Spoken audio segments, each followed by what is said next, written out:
আসসালামু আলাইকুম, বিসমিল্লাহির রহমানির রহিম। আমি একটা ব্লাউজ কাটিং নিয়ে আসলাম ডাবল প্যাটের। আশা করি আজকের ব্লাউজ কাটিং যে আপনারা দেখবেন বা যারা দেখবেন এরপরে আর কোনো ব্লাউজ কাটিং দেখতে হবে না, ইনশাল্লাহ আপনারা শিখে যাবেন। ভিডিওটা অনেক লং হবে, আপনারা একটু দয়া করে কষ্ট করে দেখবেন। তো চলুন শিখে আসি। এটা 43 সাইজের একটা ব্লাউজ আর লম্বা মাপ হলো 17 ইঞ্চি। তো আমি 17 ইঞ্চিতে দাগ দিয়ে নিয়েছি এবং 1 ইঞ্চি বাড়তে রেখেছি। তো কাঁধের থেকে আমি নিয়েছি 7 ইঞ্চি পরিমাণ, মানে আরমোলের যে মাপটা হবে সেই মাপটাই আমি নিয়েছি 7 ইঞ্চি পরিমাণ। তারপর ওখানে একটা মার্জিন টেনে নিয়েছি, আপনারা আশা করি স্ক্রিনে দেখতেই পারতেছেন। তারপর আমি ওখান থেকে বডির মাপটা নিলাম, যেটা আমি যে নিচ্ছি বডির মাপ নিয়েছি 43 ইঞ্চি, 4 ভাঁজে ভাঁজ করে 11.5 ইঞ্চি। ঠিক আছে, 11 ইঞ্চি থেকে 2 সুতা কম। আর কাত নিয়েছি, পুট নিয়েছি হলো কি আপনার 7 ইঞ্চি, মানে অর্থাৎ 14 ইঞ্চি। সেলাই করার পর 13.5 ইঞ্চি টিকবে। আর গলার ছড়ানো নিয়েছি 7 ইঞ্চি, মানে 3.5 ইঞ্চিতে আমি মার্জিন টেনে নিয়েছি। কোমর নিয়েছি 36 ইঞ্চি। আপনারা কোমরে দেখতে পারতেছেন আমি দুইটা মার্জিন টেনেছি, একটা 36 ইঞ্চি আর একটা 36 ইঞ্চির থেকে 1 ইঞ্চি বেশি নিয়েছি। সেটা হলো আমার টিকিনের জন্য, পিছন পাটে যে টিকিনটা হয় সেটার জন্য। তারপর আমি আরও 1 ইঞ্চি বেশি নিয়েছি, যেটা আমার বাড়তি থাকবে সেলাই করার পর, ইনফ্যাক্ট কমপ্লিট করার পর। তারপরে এখন আমি পিছনের যে টিকিনটা এবং সামনের যে টিকিনটা হয় মাঝে, তো সেটা কিন্তু একই সমান হয় আর এবং একই জায়গায় হয়, তাই না? তো আমি একদম কাঁধের থেকে প্রায় 10.5 ইঞ্চির মতো নামিয়ে নিয়েছি। এই যে টিকিনের দাগটা দিলাম সেটা, আর নিচ থেকে যতটুকু পরিমাণে উঠে তা তো উঠবে, সেটার কোনো একজ্যাক্টলি মাপ নেই। তারপর যদি আপনারা মাপটা বুঝতে চান, মিনিমাম এটা 6 ইঞ্চির মতো, 6.5 ইঞ্চির মতো উঠবে আর কি। এটা তো লম্বার উপরে ডিপেন্ড করে, কিন্তু কাঁধের থেকে 10 ইঞ্চি 10.5 ইঞ্চি নিচে নামালেই হবে। তারপরে এই যে আরমোলের মাপটা, সেটা আরমোল হবে 17 ইঞ্চি। আর আমি যে বক্স করে নিয়েছি আরমোলের, সেখান থেকে 1 ইঞ্চি মাপ দিয়ে তারপর আরমোলের শেপটা আমি টেনে নিলাম। আপনারাও চোখ দিয়ে এভাবে শেপটা দিয়ে নেবেন এবং মাপের পর প্রত্যেকটা জায়গায় কিন্তু আমি কাপড় বাড়তি রেখেছি, মানে নিচের দিকে এবং সাইডে। আর যে বাড়তি কাপড়টা রেখেছি সেটাও কিন্তু ড্রয়িং করে নিয়েছি। আপনারাও কিন্তু সেমভাবে ড্রয়িং করে নেবেন, এতে করে আপনাদের কাটিং সুন্দর হবে এবং ভুল হবে না। আমি আবারও মাপটা বুঝিয়ে দিচ্ছি। কাঁধের থেকে নিচে নিয়েছি 7 ইঞ্চি আর লম্বায় নিয়েছি 17 ইঞ্চি, ব্যাস এই দুইটা মাপ। আর বডিতে তো 43 ইঞ্চি, তবে সবার তো আর এক হবে না, তবে 43 ইঞ্চি যাদের বডি তারা কিন্তু অনায়াসে এই মাপটা একদম সেম টু সেম করতে পারেন, একদম ফিটিং হবে, ব্লাউজ সুন্দর হবে। তো প্রথমে কিন্তু ব্লাউজের আমি 2 পার্ট করে নিয়েছিলাম। আটকানো সাইডটা আমার দিকে ছিল আর খোলা সাইডটা অপর পাশে ছিল। এখন খোলা পাশটা ঘুরিয়ে আমি আমার পাশ করে নিলাম এবং আটকানো পাশটা তার অপর পাশে দিয়ে দিলাম। এরপরে এই যে কাপড় এইভাবে যদি আপনারা ঘুরিয়ে করে নেন, তাহলে কিন্তু কাপড় অপচয় কম হবে।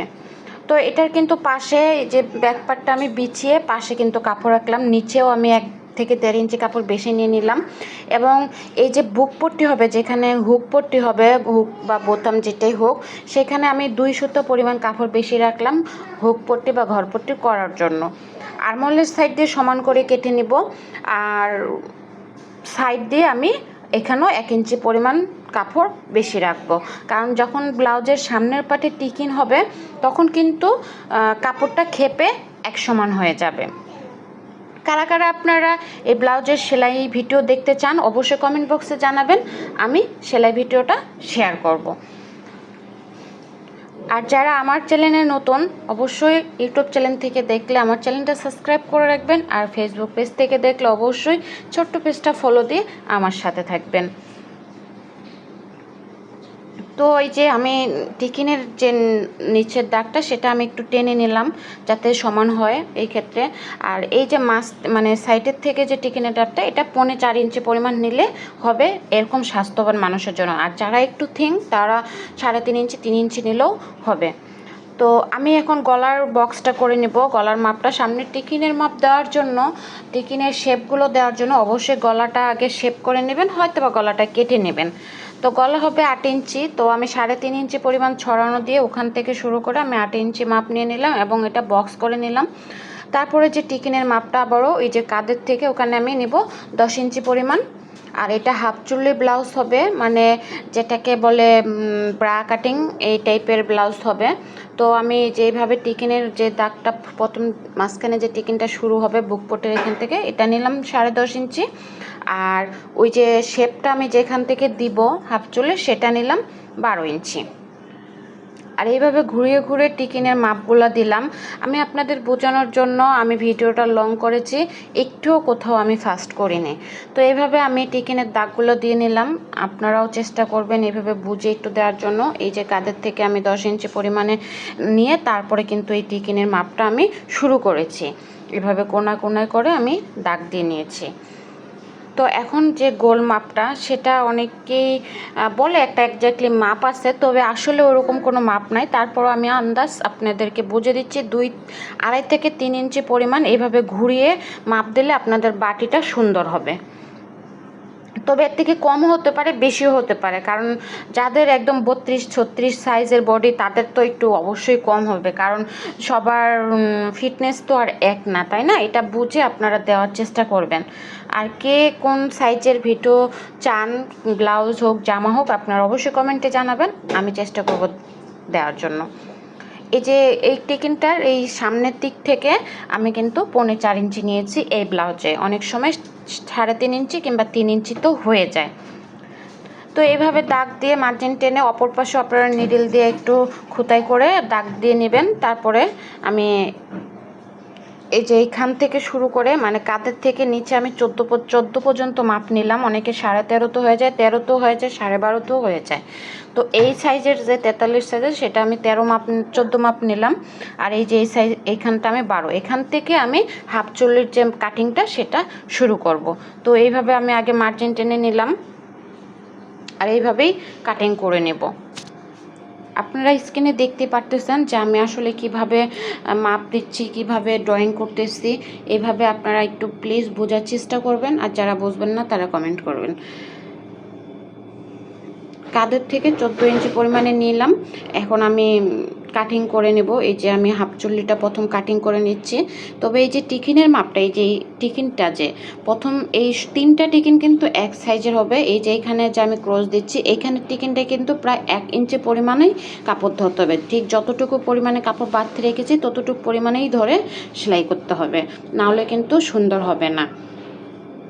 এখন আমি টিকিনগুলোর এই যে এখানটা দাগ দিয়ে নিচ্ছি।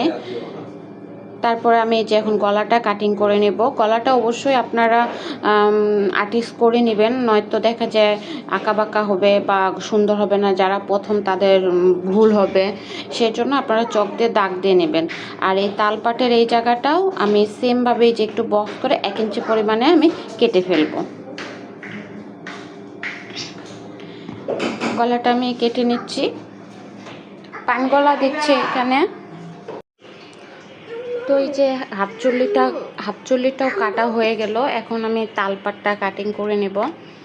তো তালপাট কাটিং করার পরে কিন্তু এই যে পর্যায়ে এখানটা কিন্তু অনেকে সমান করে কাটে, তবে এক একজনের বুঝ হয়তো এক এক রকম। আমি যেভাবে করেছি এবং আপনাদেরকে এভাবেই শেখাচ্ছি। এটা টিকিন দেওয়ার পর কি হয়, ভিতরের দিকে ঢুকে যায়। তো এভাবে বাড়তে রাখলে টিকিনটা দেওয়ার পরে সমান থাকে, আর যদি একটু কম বেশি থাকে তখন ওটা আবার কাটিং করে সোজা করে নেওয়া যায়। তো আমার এই যে ব্লাউজটা কাটিং করা হয়ে গেল সম্পূর্ণ। এখন আমি হাতাটা কাটিং করে নেব আর পিছনের গলাটা কাটিং করে নেব। পিছনে উঠানো গলা হবে, তো ছড়ানো তো 7.5 ইঞ্চি 7 ইঞ্চি হবে, আর লম্বা মাপটা 4.5 ইঞ্চি পরিমাণ। তো এটা কাটিং করা হয়ে গেল। এখন আমি কাপড় হাতার জন্য কোনি পর্যন্ত হাতা হবে, হাতার মুখ হবে 11 ইঞ্চি আর হাতার লম্বা হবে 11.5 ইঞ্চি। তো লম্বা মাপ দেওয়ার পর উপর থেকে 2.5 ইঞ্চি পরিমাণ বা 3 ইঞ্চি পরিমাণে একটা দাগ দিয়ে নেবেন, এটা আরমোলের শেপ টানার জন্য। অবশ্যই এটা করতে হবে, নাহলে আপনি আরমোলে হাতার শেপটা আনতে পারবেন না। হাতার আরমোলের মোড়ই হলো 17.5 ইঞ্চি 17 ইঞ্চি। আর এই যে এভাবে শেপ কাট দিয়ে অবশ্যই দাগ দেবেন। অবশ্যই আপনারা এই কাজ করার জন্য শেপ কাট ব্যবহার করবেন। যারা এই হাতার শেপটা দিতে পারেন না তারা এইভাবে আর শেপ কাট দিয়ে দাগ দিয়ে নিতে পারেন। এক পর্যায়ে হাতার কাটিংটা করা হয়ে গেল। এখন ব্লাউজের যে কাপড়টা আছে মানে শাড়ির, সেই শাড়ির কাপড়টা আমরা এটা ফালায় কাটিং করে নেব। তো এখানে বোঝানোর কিছু নাই, তাই আমি এখানটা একটু ফাস্ট করে দিয়েছি। তো প্রথম যেহেতু শাড়ির ব্লাউজ বানাইতে অনেক কাপড় লাগবে, কিন্তু শাড়ির ব্লাউজে এখানে আছে 12 ঘিরা কাপড়ের মতো। তো আমি এরপর যে আগে প্রথমে হাতাটাই বের করে নিয়েছি, কারণ হাতা অন্যদিকে কম হয়ে গেলেও সমস্যা নাই, হাতাটা কিন্তু কম হওয়া যাবে না। তো আমি হাতা আর পিছনের পাট আগে কেটে নিয়েছি। তারপরে এই যে সামনের পাটে কিন্তু এতটুকুই কাপড় ছিল, হাতের পাশেও কিন্তু জোড়া দিতে হবে। আর এই হাফ চুলের ব্লাউজের নিচের পাটটা কিন্তু আর হচ্ছে না। তো উপরে তো শাড়ি থাকবে, সেই ক্ষেত্রে কিন্তু এইভাবেই করা যাবে। আর এই যা শুধু এইভাবেই সেলাই করে দিব, আর হাতার জোড়াটাও লাগিয়ে দিলাম। তো এইভাবে কিন্তু আপনারা কম কাপড় দিয়েও ব্লাউজটা করে নিতে পারেন, নিচে হাফ চুল্লি সাইড দিয়ে। ধন্যবাদ সাথে থাকার জন্য।